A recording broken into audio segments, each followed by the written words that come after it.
ketika mengajar ya Pak. Silakan, akan Bu, ya. dilaksanakannya observasi kelas. Ya. Ya.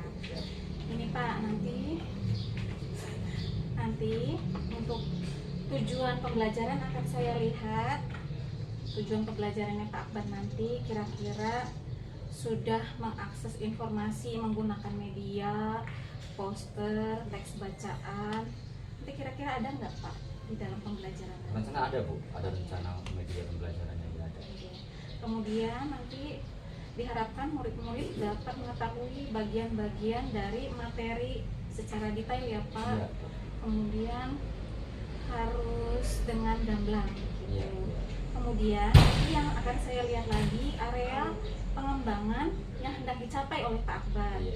Misalnya menumbuhkan suasana kelas yang disiplin positif atau pemenuhan kebutuhan belajar murid dalam proses pembelajaran, karena kan anak-anak ini berbeda ya Pak, tidak bisa diperlakukan sama ya Pak, daya tangkapnya berbeda, kemampuan atau kecerdasannya berbeda ya Pak. Kemudian saya nanti akan memperhatikan tentang strategi Pak Akbar mengembangkan kompetensi sosial emosional pada murid-murid, begitu ya Pak. Kemudian nanti strategi yang dipersiapkan menggunakan model pembelajaran apa Pak? Kooperatif kah atau apa diskusi ya Pak? Ada diskusi enggak? Oh iya, berarti menggunakan kooperatif learning ya Pak ya untuk model pembelajarannya ya Pak ya. Oke, untuk metodenya menggunakan metode eksperimen dan metode diskusi. Oh iya, diskusi dan tanya jawab ya Pak. Oke, baik, saya tulis ya Pak. Kemudian nanti ada penggunaan media visual ya Pak ya? Ada video, gambar ya, ada. Baik. Kemudian aktivitas praktis menggambar skema ya Pak, karena IPA mungkin kan ada ini ya Pak. Oh iya, baik. Demikian Pak Akbar, terima kasih. Mari kita laksanakan kegiatan observasi kelas ya Pak. Assalamualaikum warahmatullahi wabarakatuh. Waalaikumsalam.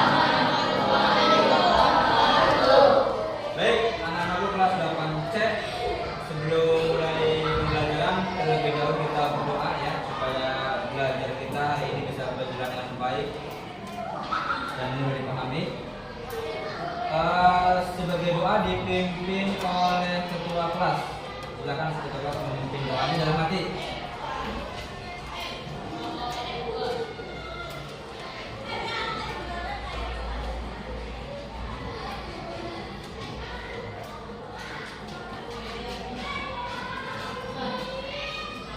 Baik, terima kasih Pak Guru sampaikan kepada ketua kelas yang telah memimpin doa untuk mengawali pembelajaran kali ini. Anak-anakku kelas 8C akan Pak Guru absen dulu ya. Adib Ahmad Muazzar, Aisyah, Ajeng, Abdan, Aldipa, Ain, Ayu, Bayu, Dermawan, Ega, Eleta, Fajar, Fala, Gilang, Nana, Indra, Khairul Anam, Meka, Mila, Muhammad Permana, Muhammad Azkar, Nawa,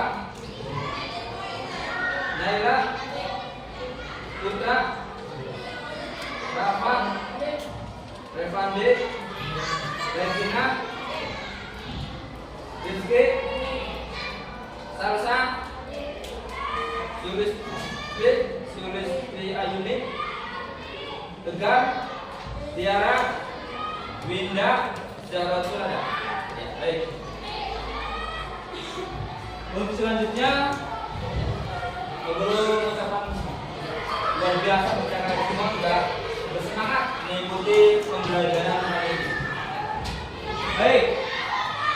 Untuk tujuan pembelajaran kali ini, tujuan kita belajar hari ini yaitu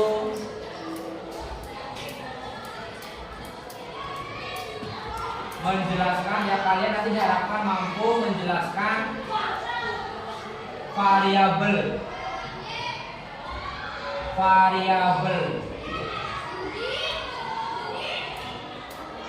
yang mempengaruhi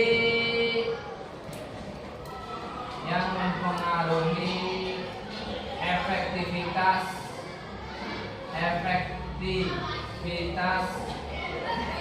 usaha. Ya.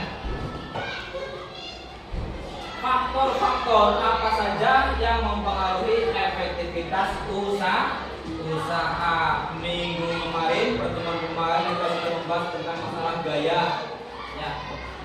Gaya merupakan dorongan atau tarikan. Ya. Usaha simbolnya apa dalam ini Pak? Usaha. Ini yang kita pelajari nih Mas. Mbak. Oke. Sebelum membahas jauh mengenai usaha, bagaimana kabar kalian hari ini? Baik semua? Baik. Alhamdulillah. Sehat semua?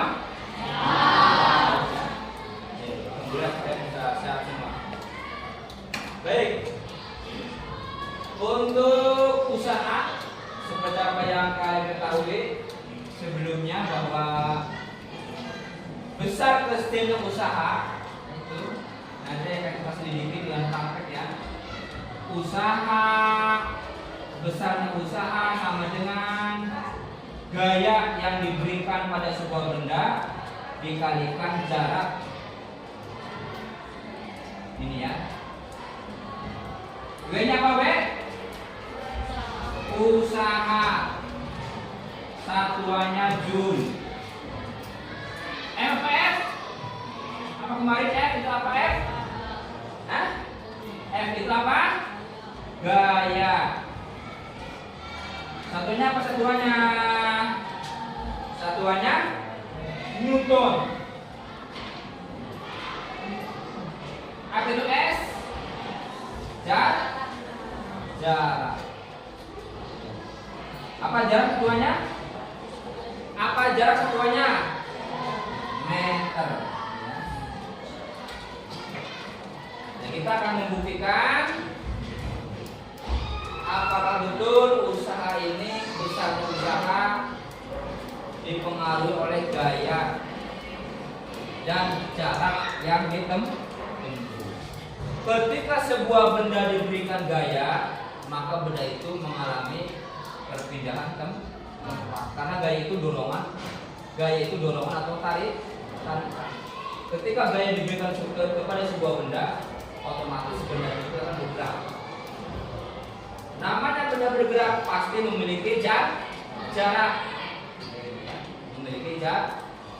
Ini perlu perhatikan ini nih.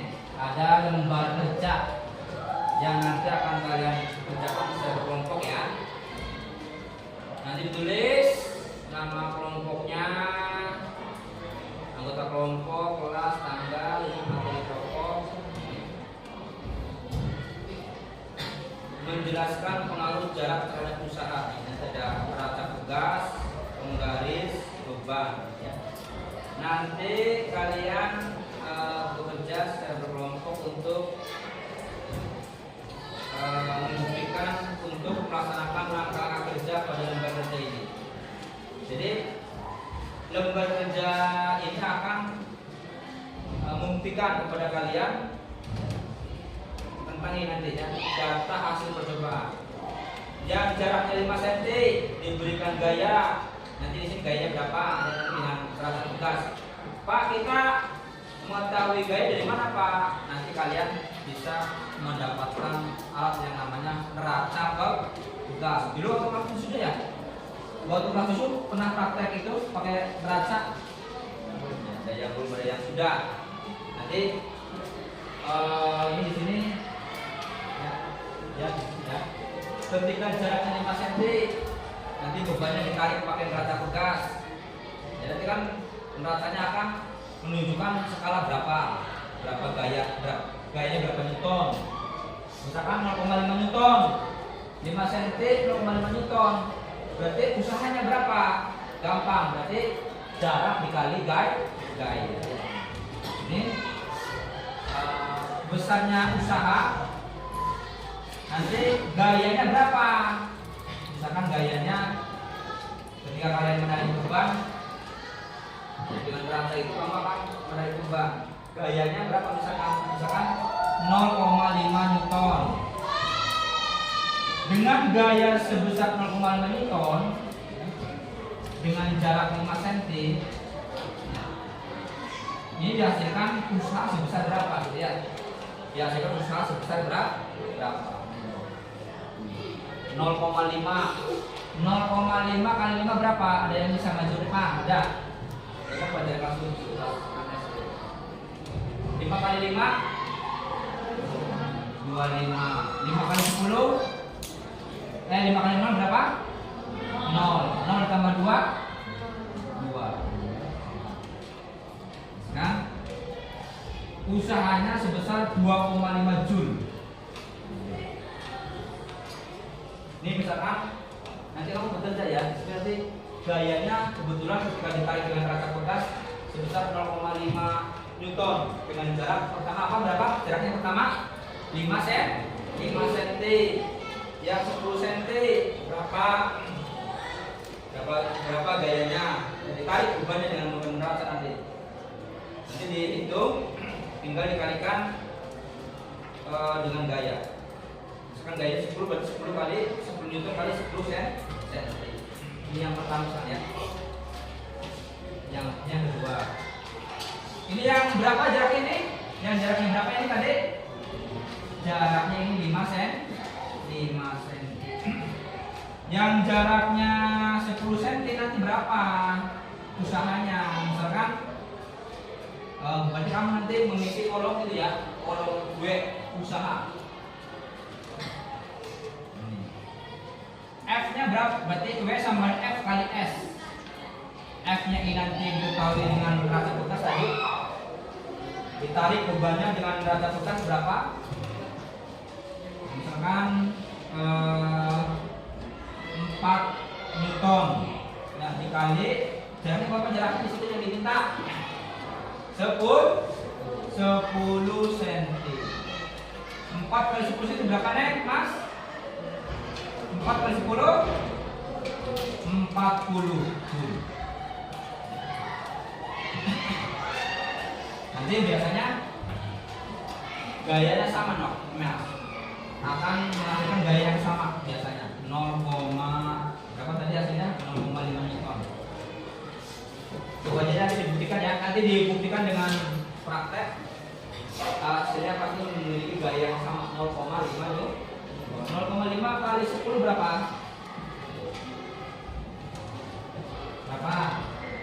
Oh ini gampang, tinggal ini ya, dicoret. 5 kali 1 5 Joule. 2,5 Joule dengan 5 Joule besaran mana? Besaran 5. Akhirnya sini kita akan membuktikan ya. Akan membuktikan bahwa semakin jaraknya jauh, maka nilai usahanya semakin besar.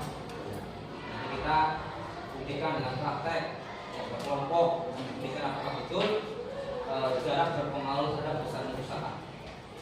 Kalau usaha dalam ilmu IPA itu gaya yang bekerja pada sebuah benda yang menyebabkan benda itu berbeda sama usaha. Kira-kira kalau kamu memberikan gaya ke temboknya diam, kamu melakukan usaha apa tidak? Kamu mendorong tembok sekuat tenaga, temboknya tidak berpindah. Apa kamu termasuk melakukan usaha? Temboknya tidak berpindah, maka kamu dikatakan bagaimana? Tidak melakukan usaha. Kenapa sih Pak? Karena nilai W-nya 0. Kamu mendorong tembok sekuat tenaga. Kebetulan gaya yang diberikan berapa? 150 Newton misalkan. Dikali jarak, temboknya berpindah tidak?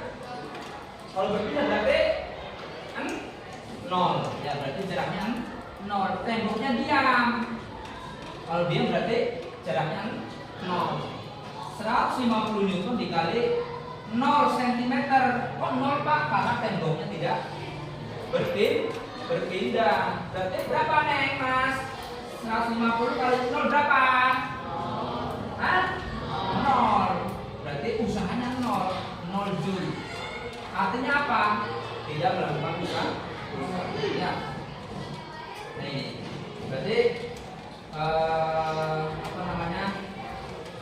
Besarnya usaha itu dipengaruhi oleh besarnya gaya dan jarak. Setiap benda yang diberikan gaya pasti akan memberikan akan berpindah Pak Guru. Saya kira cukup pertemuan Pak Guru sampai sini. Nanti pertemuan yang akan datang kita akan membuktikan apakah W sama dengan F kali S. Ya, Pak Guru cukupkan sampai di sini. Ada yang mau ditanyakan? Ya, kalau tidak ada cukup di sini ya. Bagaimana pembelajaran kali ini? Menyenangkan atau kurang? Menyenangkan. Tepuk 1 kali, tepuk 2 kali. Pak Guru tutup dengan doa dipimpin oleh ketua kelas. Doanya dalam hati ya.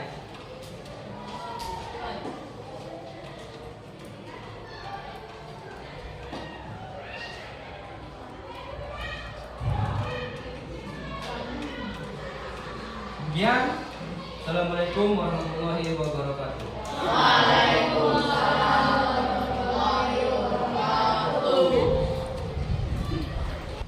Baik Pak Akbar, Iya, Bu. tadi saya sudah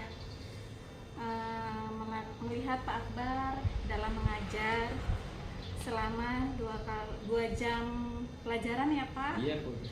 Oke, setelah saya amati ketika Pak Akbar mengajar, di sini refleksi dari saya untuk Pak Akbar yaitu pelaksanaan pembelajaran yang telah dilakukan sudah sesuai dengan modul ajar yang Iya, Bu, Pak ya. Akbar buat ya Pak.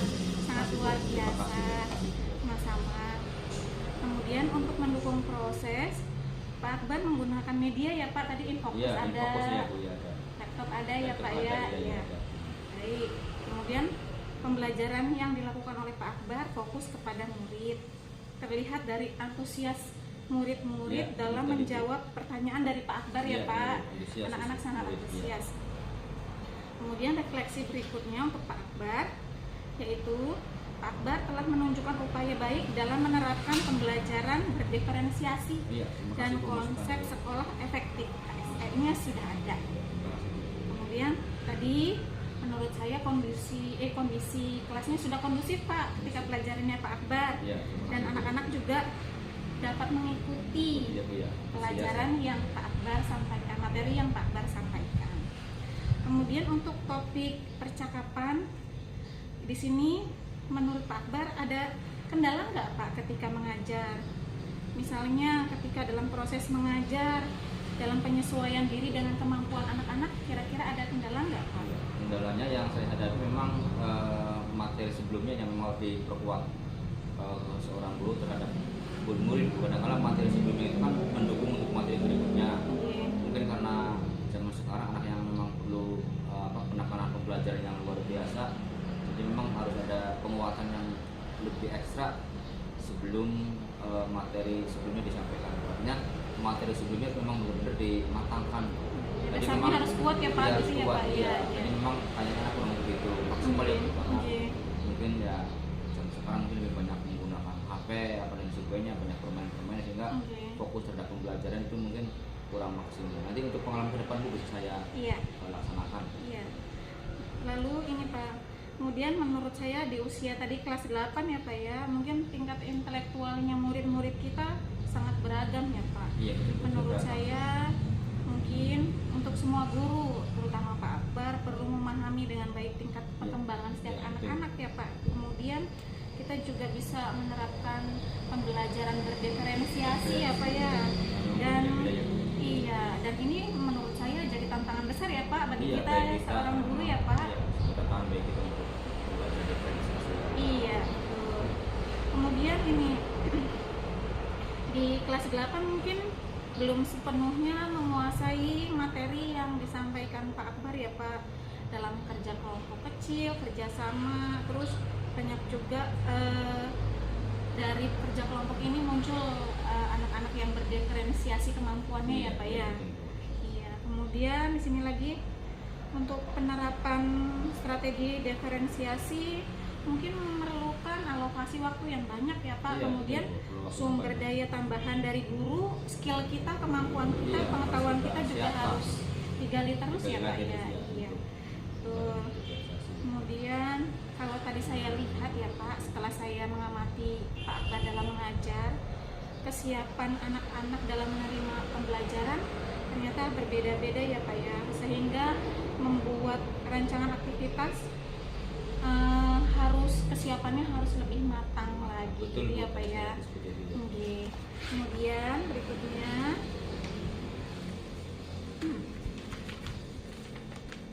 yaitu rencana tindak lanjut Pak. Kira-kira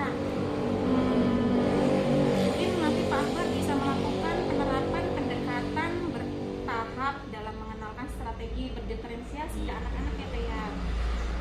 Dan juga bisa memberikan dukungan emosional, sosial tambahan, dan membantu murid beradaptasi. Pak, ini butuh bimbingan kita ya Pak ya. Terima kasih Kemudian Bu, masukannya. menggunakan metode pengajaran yang dapat mengakomodasi berbagai tingkat kemampuan gaya belajar. Lalu bisa juga dengan melibatkan orang tua Pak. Ini di sini iya dalam proses pembelajaran supaya Sempurna ya Bu ya. iya betul sekali benar Pak Akbar. Agar kita lebih sempurna lagi, kita harus juga minta dukungan dari orang tua di rumah, pantauan di rumah.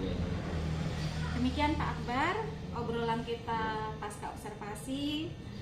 Terima kasih Pak Akbar sudah Terima kasih, mengajar Bu, ya, dengan sudah memberikan maksimal dan masukan. sangat luar biasa. Monggo Pak Akbar.